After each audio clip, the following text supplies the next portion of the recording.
Hello there, I am TurboTabs from TeamFortress.tv and welcome to episode 47 of Backcap, with highlights taken from the cast on TeamFortress.tv and TF Live. This week's episodes will cover the highlights and the news from October the 8th to the 15th. We'll kick it off with some Oz Fortress action. 219 and the Pencil Jumpers took on Intoxicated. ESA will follow up with Bird Noises vs Dead Baby Mag Guns and Froyotech vs Bird Noises. Not to leave out Europe, we'll wrap up the highlights with ChampGG.K versus LEGO. In the news this week, Sigafoo has made some drastic changes to the rule set of his experimental cup and tweaked the map list. The TF2 team made a blog post with some information regarding this year's Halloween event and released an update which added a minimal survey for the quality of their casual games and competitive games. The Halloween spirit continues with the announcement of Halloween, a TF2 LAN in France hosted by Gamers Assembly. But first, let's take a look at our first highlight. 219 and the Pencil Jumpers versus Intoxicated. Yeah, he's on spot. Yep, and both teams have traded out onto second. This is a very messy fight. Players on all sorts of different positions. 2 frags down for both teams. We're going to see Bulk charge in, and he's going to take a sharp object 1v1. He manages to take down Cianic, and he's going to get Moop as well. I do not believe that. Bulk, sit down, son. He's going to get full health regen from every one of those kills, so he's able to just beast mode it. The Sentry is going to get taken down very promptly. Rescue Ranger's not able to do enough, and that's a quick, prompt equalizing round off the back of some very comprehensive sword play. Are Intoxicated with his counter but they're going to pick up Sam before they need to pop. And see like he drops to the sword! Bulk broken! What was that? Who is this man? I don't even know. Tom in trouble though, he gets cleaned up by Benjamin. But Bulk! Intoxicated came out strong on the Reckoner, taking the first round, but 219 and the Pencil Jumpers fought back with Demo Night gimmicks, of all things, and all-around solid play to take the map 5-1. Map 2 was Snakewater, and it was a continuous back and forth between the two teams. It came down to the wire, but Intoxicated had the last laugh as they capped last within 8 seconds on the clock to secure the win. Now, as promised, we've got up-to-date information regarding Sigafoo's experimental TF2 Cup. The tournament will now feature 7-person teams with a class limit of 1. King of the Hill Bagel has joined the map list to replace Coldplan, and Metalworks will replace Vanguard as well. Sigafoo has stated that he initially planned to host a 7s tournament in the first place, but changed the format in order to make it more similar to what is currently played at the top level. After the backlash though, he felt it would be better if he followed his original idea for the tournament, as there would be a strong pushback from the community regardless of what he chose. Moving on to the highlights, we've got Bird Noises versus Dead Baby Mag Guns in ESA. Advantage, working their way through lobby to mid. Slowtown, Corsa's on spies. Slowtown is spamming away. Corsa is in a prime spot to get a backstab onto Split. He is so patient, he decloaks. Here he goes. And he's getting healed by Split. Split doesn't know he's getting an overheal. Can he demand more stat? He does. Oh my god, Corsa with the UGC Platinum spy play, tricking everyone on Gun Baby and making Split look like a noob. Trying to make a rat play, but they don't have Uber, they don't even have a medic here, but they're winning the DM fight for now. Both scouts are returning onto the point with Wanko, and they're actually winning this without their medic. Yeah, they managed to sort of envelop the team there. That's something you really want to look out for, is that when you do the counter Uber push on the second there, and Split's actually going to die, so that's the disaster zone now for the Gun Baby. Lock and load, but Cookie Jake still with the Uber scout on him, finally gonna pop, and they are backing up into lobby. There's actually, oh wow, failure to kill the Split there in lobby.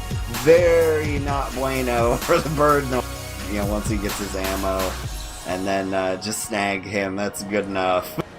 Well, he did get behind the point, and he is uncloaked. He makes eye contact with Split and is just running away for his life, but the rest of his team goes in. It opened up Wanko to get in, and he gets the drop onto Split. Yeah, everybody turned around and looked at that spy. He was very scary, and it ended up with the dropped Uber there. They still have the spy as well. Gonna help get those cap points on second. The bomb comes in actually though. Of course it's gonna go down. So Guy and Slowtown is gonna die as well. Eric's gonna die also. Cookie Jake with 23 health. Waiting for the Uber Saw, gets called out by Marmaduke and is gonna die. Wanko is going to get a consolation frag. But that is all. Gun Babies, they are actually defending their last. Sam getting a 2K with Marmaduke, hitting those rockets, saving their point. I'm surprised they haven't paused since Rikachu's internet seems to be a little unstable as he's lagging around. Well, and Wanko left the server as the point was capping, thinking that they had already won. So presently the Bird Noises only have 5 players. Oh my god. The Gun Babies came out much stronger than expected against Bird Noises, but were unable to convert any rounds in the first half. Bird Noises had a chance to finish the game off with a clean 5-0, but the Gun Babies held on, and Wanko left the server early, thinking that his team had won. This allowed the Babies to pick up a round, but Bird Noises still won 5-1. The TF2 team posted an update on their blog regarding their plans for this year's Halloween event. The post mentions that the team is currently busy working on the Pyro class update, improvements to the comp mode, and, quote, a big new update and campaign. However, there will be still a community Halloween event with new maps, contracts, a new taunt, and an unusual taunt kit of some sort. Following the blog post, an update was released. The update included a survey which will be available for randomly selected players at the end of a casual or competitive match. The survey asks the player to rate the quality of the match they just played on a scale of 5, ranging from horrible to great. The update also included some minor map changes to Sunshine and Snakewater, as well as a fix for the air blast occasionally sending projectiles in a random direction when near enemy players. Our next ESA highlight is Froyotech versus Bird Noises. Just separated him. Wanko actually peeking in lobby here. He's going to spot stuff out, and he's causing a bit of a nuisance, although I think he's just going to elect to get out safely here. Banny in pursuit, though. And the crits just pop out. Yeah, and also they pop onto Corsa as well, trying to get onto B. They take him down. Meanwhile, Free State on the right side of lobby with Banny is able to take down Wanko. Corsa versus Patty, one-on-one, finishes him off there, and Guy with the trap at Shutter Door finishes Free State. Now Blaze in a lot of trouble on the right side. Ramp goes down. Froyo now falling 4 players after that missed crits. Oh, Guy, he's a little bit overextended there, but Bird Noises are still able to push out of last. You're seeing Bird Noises having a really difficult time breaking into second point. Froyo doing a great job of making it difficult for them to walk in. Yeah, they take out both scouts there. Now it is just a full sack, but they get Shade rolling. The big rocket, and Sai actually picks up Patty as well. Cookie Jake, unfortunately, did die in that exchange. So it's not going to be all good for Bird Noises as they do finally wipe. Slowing them down here with that trap. It looks like there's going to be an exchange. Banny gets popped into the yard, and Wanko gets dropped on the Uber. Froyotech looking poised to collapse down onto this guard area. But here comes bot mode, putting pressure onto Shade. Can he finish that one off there? The rest of the team pushing forward. He does get the stick kill, as looks like there's a counter sack there from Froyotech to try and put pressure on a Cookie Jake. Free State, the last hope for them, is not able to get the kill, and Bird Noises make good out of a bad situation.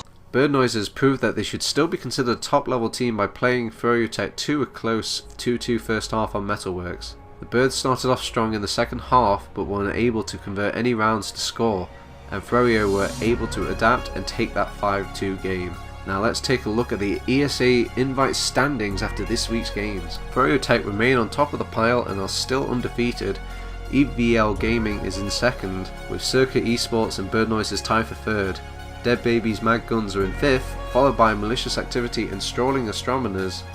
Our final highlight will be ETF2 matchup ChampGG.K versus Lego. Roll of ChampGG, and this is a very, very long drawn out fight. 12 seconds remaining, and need to try and create some plays, need to try and create some pressure. Adiski gets the pick onto Zenith, and Funds as well with a follow up onto Dr. Phil. There's only a few players remaining. Demo just about to respawn, the timer ticking down, it's going right down to the wire. It's to heal these players up. Wow. Did they just really recap that under their noses? Well, that is just the respawner advantage, literally winning the round for like. Go in to follow up what little damage was made, but I'm not sure if they'll be able to follow this up any further. They're just kind of letting them be right now with on the Lego squad. Well, Dr. Phil putting in the work, trying to keep his team in D-Ski. What was that? Sorry, lads, that was a double kill from a sticky trap, and that might be everything they needed. And more. Tom creates the trade in the end, taking a 1v1, but that has completely destroyed this aggression, and it's equal uber charge as well. ChampGG in a very solid position to try and take this round. It's now the forward hold in action by ChampGG. This is so difficult to push out for now. Lego, how are we going to do it? That easy. Goodness gracious me. That one pick, and they're trying their hardest to leap onto the point. They do get a bit of cap time, but it's them against the world. 3 men, Sorek, Zenith, and Demo, Mr. 91. See what they can get done. They do find a D-Ski. This is still doable. Surely not. Damn easy on Sniper. Oh my... What's going on? Demo! Oh my god, he's on 5 health. Do you see that? Do you hear that? Do you hear that, Bren? That is the sound of my TF2 knowledge just being thrown out the window. That is just... TF2 does not make sense anymore. What was that? Lego somehow retaking that fight against Done and Dusty. They're trying to retake this. Look at these frags. 3 going their way. Josh is just happy to wander in, see what he can get done. A D-Ski and Turbo, the only 2 survivors from the absolute destruction. The pipes by a D-Ski. He's trying to get the pan in, but it's not going to work. Zenith finds the kill in the end, and now Turbo, 1 man against the world, is being hunted. Much like that program on Channel 4 that appears every Thursday, I believe, 9 PM. Have you ever seen that program, Peter? Yes, I know exactly what you're talking about. I don't know if it's on a Thursday. What day is it on? Anyway, Lego are trying to repush in as much as they possibly can. Tom finds a kill onto Zenith. Demo with the counter frag. So it's a 1-for-1 trade. Both a soldier and a scout falling. Lego may be in the disadvantage, and they are looking to rotate round through this toxic area. I believe it's called Toxic. All day long. Wait for Lego to mess up. But instead, it's going to be damn easy going in feeding. So. Well, Brent, you did wish for spies, and now you're getting a truckload of them. They must be watching the stream. D-Mall as well. D-Mall on spy.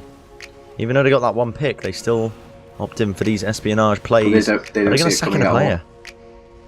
That's the question. They're going to go for the distraction play at the same time. D-Mall now skirting his way around, creeping and crawling. Josh, I think he wants to go for it. He's just standing there. Nobody's noticed him. Oh, the D-Mall! Oh, big D-Mall, and he gets out alive. He's escaped.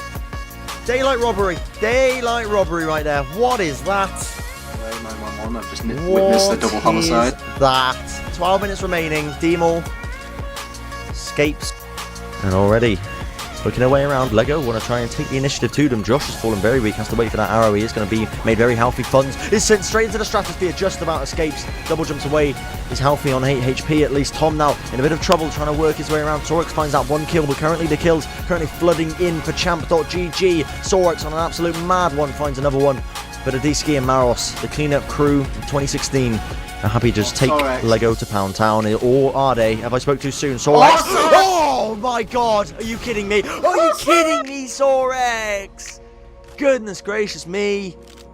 I feel like this man. At one point, I think it was like 4v2 there, but Condom was out, so really it was like 4v1.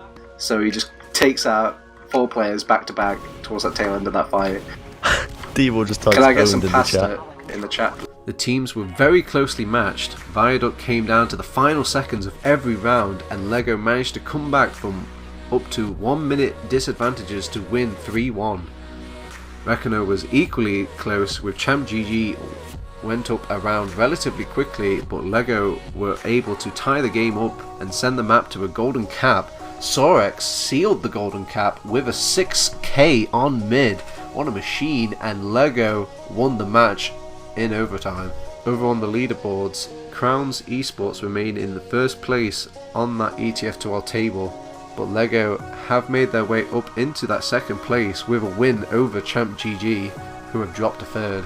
Sauna Slayers and Top 5 Rocket follow in 4th and 5th, while 3 out of 6 moved up to a position over Danger Dogs and Animate, who are still both winless in 8th place. French TF2 Community LAN was announced this week. The sign-ups are now open.